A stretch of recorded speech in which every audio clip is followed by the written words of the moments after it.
Jonas Lukuntu Mpala 12. Testimony of an EX-SATANIST. This testimony is the 12th part in a series of 13. Another day the mother of my daughter gave me the address of a prophet near Likasi and I went there. As soon as I got there, I knocked at the door. The prophet was in the living room with his wife. When I came in, I greeted them. He asked me the reason for my visit and I told him.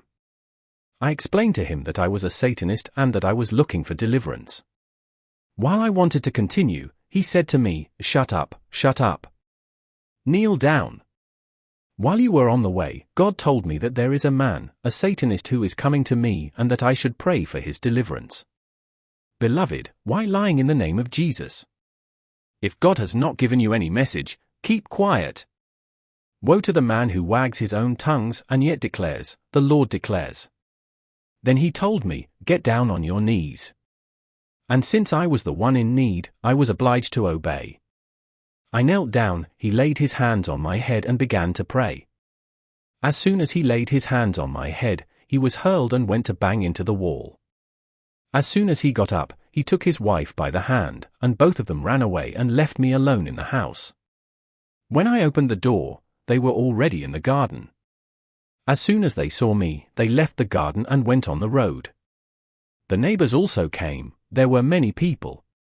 So as I was moving forward, the prophet and his wife left even the road to go to another house on the other side. He who wagged his own tongues and yet declared, "The Lord had declared." There are people who believe that God acts only through prophecy. No. Know that there are made-up prophecies. True prophets exist, but they are only a few of them. But those who are in a large number are false prophets. Because even I was a prophet. I spoke in tongues, I prophesied. That is sad. So I went out of there and went back home. Demons were already waiting for me at home. Once again, they seriously beat me up. I stayed at home. 2 days later, another brother came to see me and gave me the address of another prophet. I went there and when I got there, I knocked at the door. He was inside and he told me, "Do not come in. Start by taking your shoes off, for the place where you are standing is holy ground. Take off your shoes, quick!" I took off my shoes and I entered. I entered the holy ground. There was a mat and the prophet said to me, "Sit there." And I sat on the mat, in that so-called holy ground. The prophet began to pray. He prayed in tongues and while he was praying, he was invoking demons. Since I was a Satanist, I was already familiarized with demons. When someone invoked demons, it was not difficult for me to know it. He was invoking demons, and I realized that he was a very low-level Satanist compared with me. So I got up and said to him, "How dare you do that to me?" I made a gesture and left. 2 days later, the prophet died. I kept on searching. And after that, I was given the address of another church in town. I went there. The church and the pastor's house was in the same fence. I entered the church, I spoke with the pastor. Women intercessors were there. The pastor said, "Today you will be delivered." When he told me that, I was happy. But a few minutes later, I heard sounds like the neighing of a horse. When I heard that sound, I was uncomfortable because it was a demon named Caravanda who is the secretary of the Dragon of the Sea. Then he came down to the church with its whip. I was there, standing, doing nothing, but I was watching the pastor and the women intercessors. Caravanda was whipping them seriously. They did not see who was whipping them and they ran away. I was left alone in the church. The pastor went home, took hot water in a saucepan and returned to the church. He came in, and as soon as I tried to move, he poured the hot water on me and rushed out. I was left alone, all wet, and I left the church. So when I was leaving, he told me, "Hey brother, stop right there." I stopped. He came and told me, "Hey brother, God just told me that, for your deliverance, one should make a selection, one should make a coalition of 10 pastors. One pastor alone cannot pray for you." Beloved, it is absolute madness. When you fear God, you can be alone against 100 or 1,000 Satanists. They cannot do anything to you because those who are with you are more than those who are with them. Alone you can destroy an entire battalion of demons if you are with Jesus, if you have the fear of God, if you lead a life of sanctification. After that, I was led again to another church. I went there and they began to pray for me. There were 6 of them. For rushed to lay their hands on my head and they were hurled to the ground. So when they were hurled to the ground, the 2 who remained standing abandoned me to take care of those who were on the ground. Then I left the church and went home. After that, I went to another church on 4A Social Avenue. I entered through the main door, the demons came down and started hitting people, and those people rushed out through the side door. And after that incident, I left. Once again, I went to another church. As soon as I entered, demons began to strike people, and they ran away. I left that church and went to the next church on the same street, the result was the same. I went to a third church on the same street, the result was the same. Finally, I entered 23 churches, and in all those 23 churches I did not find the solution to my problem. When I was going to churches, I was going there with good intention. I was not going there so that demons would hit people. I was telling the truth. In the end, when I was going to churches, they would see me from afar and send people to tell me, "Oh, brother, the pastor asks you not to come to our church, you will frighten people away." I was no longer wanted in churches. Yet the devil would kill me if I did not give him 2 people in my family. So I decided to go to my family and tell them the truth, hoping that they can remedy my problem. Then one morning, I took my courage, I went to my family. My father was there, my brothers and sisters were there, except for my mother who was in Zambia. So when I was in the living room with the whole family, I said, "You all know that I am a Satanist." My father told me, yes I know, and your father is the devil. Speak quickly, we have other things to do." And I said, "You know that I am a Satanist, and as I am speaking to you now, I was asked to kill 2 people among you who are here." I told the truth, I took the risk of telling the truth. My father screwed up all his courage and said, "As you can see, my house is not a henhouse, it is not a butcher's shop, where you should take what you want for your father the devil. Leave my house, and know that from today, you are no longer my son, and these people whom you see here are no longer your brothers and sisters." Churches did not want me anymore, my family rejected me, all the friends that I had abandoned me, all those friends for whom I was buying beer were no longer there, and I was left alone, and I was suffering. I did not know where to go. I was sleeping at the market under the stalls. I, who had served the devil for 25 years, I, who was asked by the devil to call him dad, was abandoned. My dad Satan had abandoned me. Beloved, in times of distress, ask for the help of God. The help of man is worthless. I was sad and I was taking all the necessary drugs to try to have peace, but it was unsuccessful. Finally, I found a house on Fchaba Avenue and I settled there. One night I was sleeping, around 4 o'clock in the morning, I heard a noise. People were shouting, and when I went out, it was a case of theft. One told me that the thief went to the right, and together with those who were there, we started to chase the thief, and since we did not find him, we returned. When we came back, people who were there said, "We have not seen the thief." Then a girl from the family that was a victim of theft said, "Why do you say that you did not find the thief? The thief is there." And I was the one she designated as the thief. I said, "I, a thief? But what have I done?" All that was from the devil. There were spirits that were incarnated in this girl to annoy me, so that I request the intervention of the devil. So when she said that, for me, it was a humiliation. I said to myself, "I, a thief." So I concentrated and I made an invocation. I was told, if you want this problem to be solved, first give the 2 people you were asked. I said, "Okay, I will give them." So when I said, "Okay, I will give them," I was automatically told, "Go to the police station, one will give you 2 policemen." I went there, I had not lodged a complaint, I arrived there, the investigation police officer saw me, and he said, "Are you the one?" Directly, he called 2 policemen. He said, "Go with this man." And we left. When we got there, they arrested the people who had accused me. They arrested 3 people and placed them in the cell. The head of that family was a pastor. I went back home, I took my black notebook, I took 2 names of the members of my immediate family, I only had to cross off their names and death would follow some days later. It was February 2nd, 2003. I went to the police station to see the investigation police officer. As soon as I arrived there, he told me that the pastor was released. So I said, "Why has he been released?"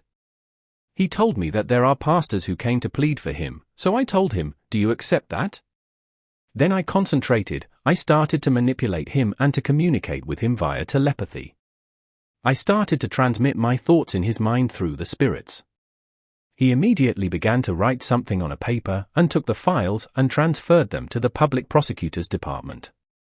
And that is how one took that dad from his house and led him to the public prosecutor's department. On February 3rd, I had to go to the public prosecutor's department, and when I arrived there, this dad was there. He was trembling and was begging me, and I looked at him. I said, to forgive this man, while it is because of him and his family that I had decided to kill 2 members of my family. He should also die. And while I was there, I was waiting for the magistrate, and not long after, the magistrate arrived. It was the magistrate Kasongo of Likasi. He came, called me into his office. He heard me, and after that, he told me, "You are right, this man is going to pay," and then I was happy. And when I went out, there was a dad who was passing by. It was the paternal uncle of the mother of my daughter. When he saw me, he told me, "This pastor is a great dad. He has a good testimony. When we were very young, he was the one who made us grow, so I am begging you, just withdraw your complaint. You should know how to get along with people." Because of the good things that Dad was doing, there was a man who came to speak on his behalf, and when that man was speaking to me, I do not know what prompted me, I said, "Okay." I went to the office of the magistrate and told him, "I withdraw my complaint, please release this dad." Then he said to me, "Even if you withdraw your complaint, as a magistrate, I should receive from him the fine of the state." I told him, "That is the problem between you and him, as for me, the matter is closed." And that was how I ended with that case, but within me, I knew that 2 members of my family would die.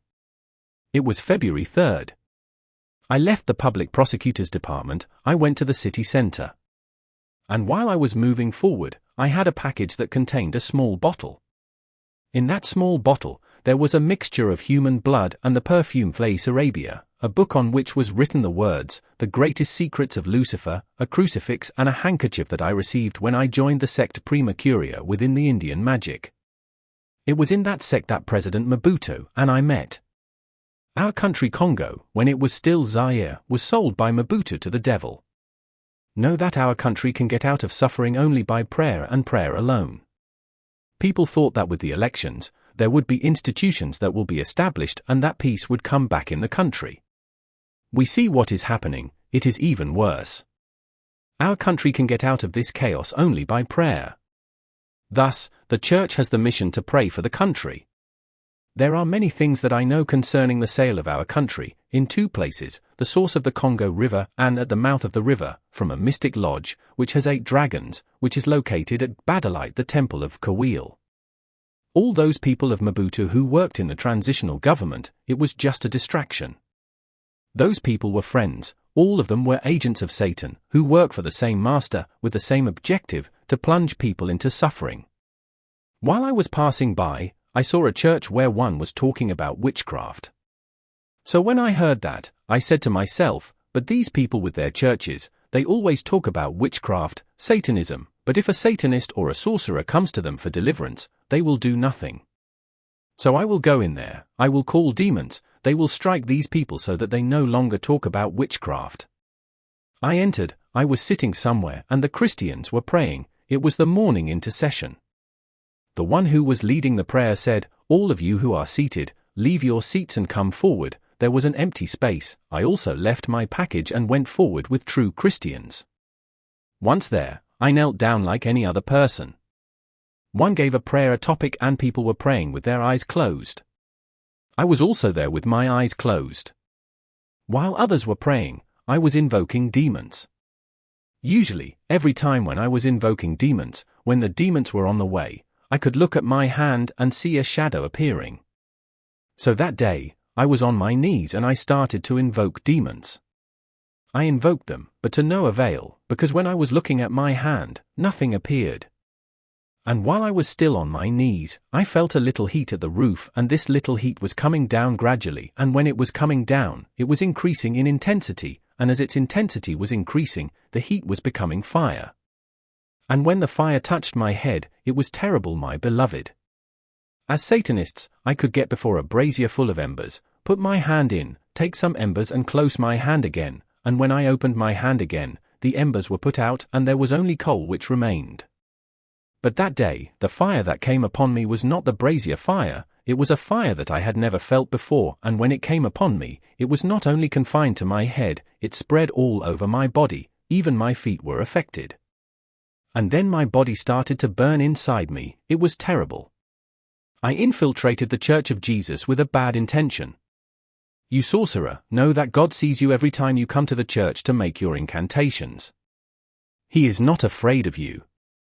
It is because of the love he has for you that he continues to demonstrate his patience towards you by leaving you time to repent. But if you persist in what you are doing, know that when God will have enough of your wickedness, he will send his fire on you, and you will know that God is God and that his power is far above all other powers. That day, you will know that one cannot attack the living God and escape because his power is unrivaled. That day, the fire came upon me and I was thinking how to get up and run away. I was on my knees and was making efforts to get up. If you kneel down and one asks you to stand up, how long does it take you? Perhaps less than a minute, isn't it? But that day, I wanted to get up and run away, but my knees were pinned to the ground, and while I was making all my efforts, the people who were praying opened their eyes and saw me. It was at that point that the prayer ended. Everyone directed his prayer towards me, and the whole church began to send fire on me. Everyone was sending fire on me, and it was terrible. I spent 10 minutes on my knees. You, agent of Satan, who received this testimony, I seize this opportunity to tell you that, whoever you are, whatever the ladder you have already climbed with your master Satan, your knees should bow before Jesus. And after the 10 minutes, I concentrated. Since there was an excessive heat, I invoked my master, the one of Kisangani, and he did not answer. I invoked the priest who had initiated me into the Catholic magic, but there was no response. So I said to myself, since all these people do not want to answer me, I will now invoke the greatest master, and then I invoked Lucifer. Even Lucifer that day did not answer. The devil has no power over the Church of Jesus. And in the end I fell down, I lost consciousness, I was brought out. When I was outside, passers-by were called to come and see the Satanist who had fallen. That day, I was completely humiliated because it was in the city center. When I got some fresh air, the communication with Lucifer was restored. And he told me, go back into the church and kill 2 people. While I was being burned, he was not there, but he told me to go in again. Satan is not serious. Beloved, that is the great difference with Jesus. When you go on a mission with the devil or the demons, if you get there, and things start to become complicated, demons and the devil will run away. But if you go with Jesus, and things become complicated, Jesus says to you, stand behind me and I myself will fight in your place. That is the big difference with Jesus. End of testimony. I invite you to sing with us this wonderful song entitled Hymn of Justice, that the Lord granted us the grace to compose in order to highlight the excessive idiocy of men without God. This song befits perfectly the testimony that you have just read. Hymn of Justice. O men, fear the Lord. For one day you shall stand before his throne, to give an account of all the things that you will have done on earth. 1. You great men, rulers of this world. You whose bodies are healthy, fat and strong. Your pride is around you like a chain. Wickedness covers you like a garment. 2. You always pervert equity. And you cast down righteousness to the earth. You rob the people of their right. You turn aside the needy from justice. 3. You come together secretly. And say, let us lurk for the innocent. You swallow them alive like Sheol. and you take hold of their valuable goods. For, you hypocrites, you cause great wars. And you all pretend to be peacemakers. You cause division and you rule. You destroy those who were living in peace. 5. Although you are living as gods, you will all die like common animals. Hellfire will not take into account the great title you had on earth. 6. For a fleeting little power, you all choose to sign great pacts with Satan. And for a few banknotes, you cause thousands of innocent people to die. 7. Know that all the pacts that you sign with Satan will be of no use to you.